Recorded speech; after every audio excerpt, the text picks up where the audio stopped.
Vamos lá. Teses defensivas para o delito de roubo. Você sabe quais são as principais teses? O que que a gente costuma utilizar no dia a dia quando a gente se depara com um processo criminal que envolve o delito de roubo? Meus amigos, meu nome é Giovanni Soares, eu sou advogado criminalista com atuação em todo o território nacional. Bom, primeiramente vamos entender o que é o delito de roubo e entender a diferença entre roubo e furto, porque é muito comum que as pessoas confundam esses dois delitos. Roubo, ele é subtrair para si ou para outro algum objeto mediante violência ou grave ameaça. E a diferença entre roubo e furto é que no furto a gente não tem a violência nem a grave ameaça. Então, por exemplo, a pessoa deixou o celular em cima da mesa, veio outra pessoa, pegou o celular sem que ela visse. Ela furtou porque ela não utilizou nem de violência nem de grave ameaça. Agora, se essa pessoa ela estava com o celular na mão, a outra pessoa vem, ameaça que vai atirar nela, dar uma facada nela, pega esse telefone ou dá um soco nele e pega o telefone, isso daí a gente tipifica como roubo. Então, basicamente, essa é a diferença. No furto não tem violência nem grave ameaça, e no roubo a gente tem a violência ou a grave ameaça. Perfeito? Bom, dito isto, vamos agora passar às teses defensivas que a gente costuma utilizar. Eu separei três aqui que eu utilizo mais no dia a dia para não ficar um vídeo muito longo, mas depois eu gravo um vídeo com outras teses que a gente também costuma ver aí na prática criminal, certo?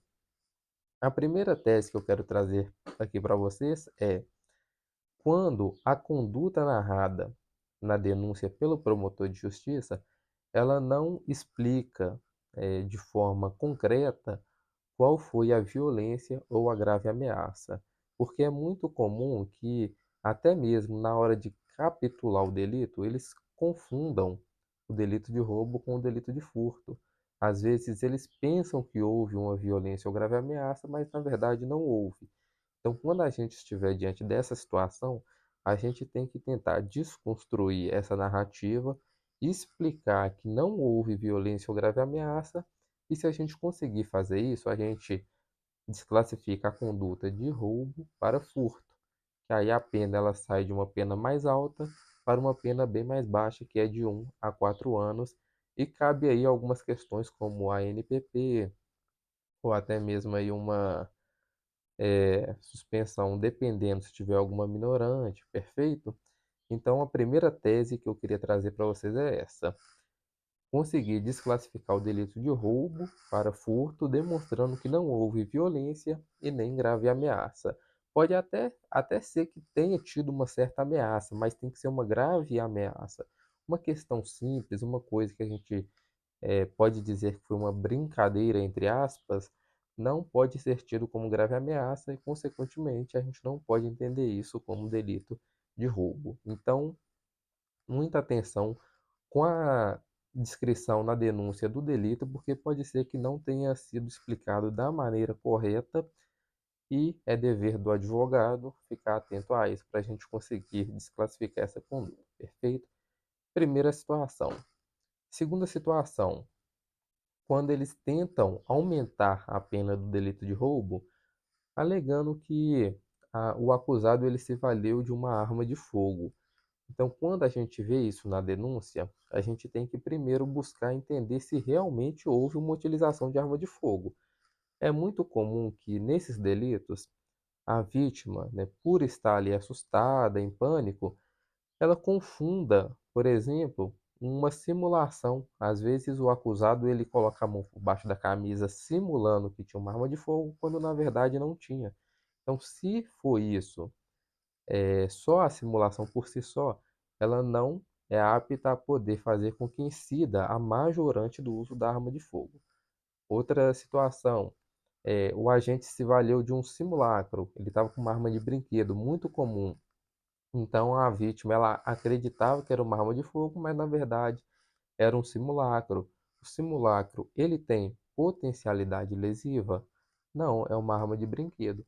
Então o simulacro ele também não pode servir para que a pena ela seja aumentada sob o argumento do uso da arma de fogo.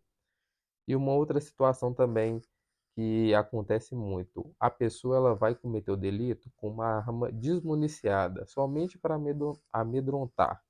Então, quando for nesse intuito e for comprovado através da perícia que a arma ela estava desmuniciada, a gente não pode aplicar essa majorante também da arma de fogo, perfeito? Então, essa foi a segunda situação. A gente tentar diminuir a pena, alegando que não se tratava de arma de fogo ou que, na verdade, nem existia arma de fogo e, portanto, a pena ela não pode ser aumentada nesse caso. Então, se acontecer de eles solicitarem, se o promotor tentar requerer o aumento, a aplicação dessa majorante, a gente desconstitui sobre esses argumentos. Perfeito? E, por último, uma questão também muito comum, que é o reconhecimento ilegal do acusado. Então vamos lá. É muito comum, eh, nos processos criminais, que se proceda ao reconhecimento da pessoa que está sendo acusada, ou pela vítima que vai reconhecê-lo, ou uma testemunha que o viu e também precisa reconhecê-lo. Esse reconhecimento ele vai acontecer ou na delegacia ou dentro do processo judicial. E em ambas as situações, a gente tem um procedimento a ser seguido à risca, previsto ali no artigo 226 do Código de Processo Penal.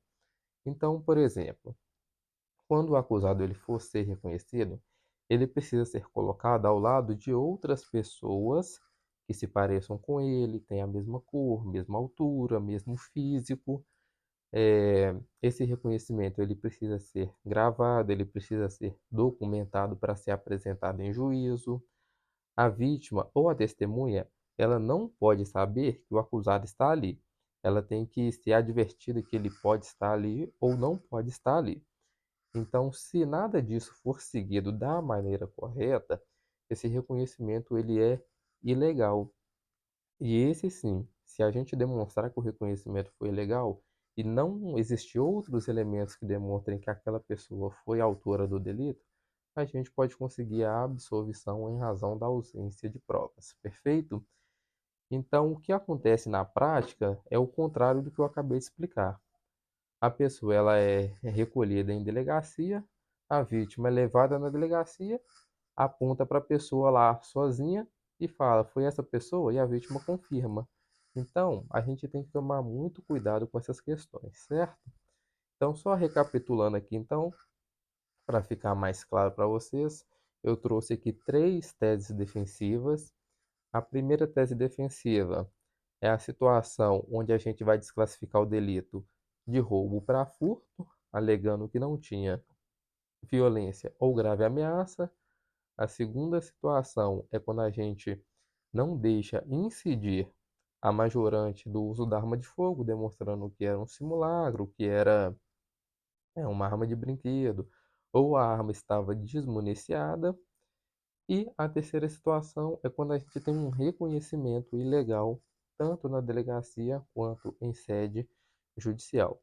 E uma questão que eu esqueci de falar aqui sobre essa última tese é que se o reconhecimento ele for feito da maneira ilegal na delegacia, ele não pode ser repetido em sede judicial, porque aqui a gente trata de uma prova irrepetível, certo?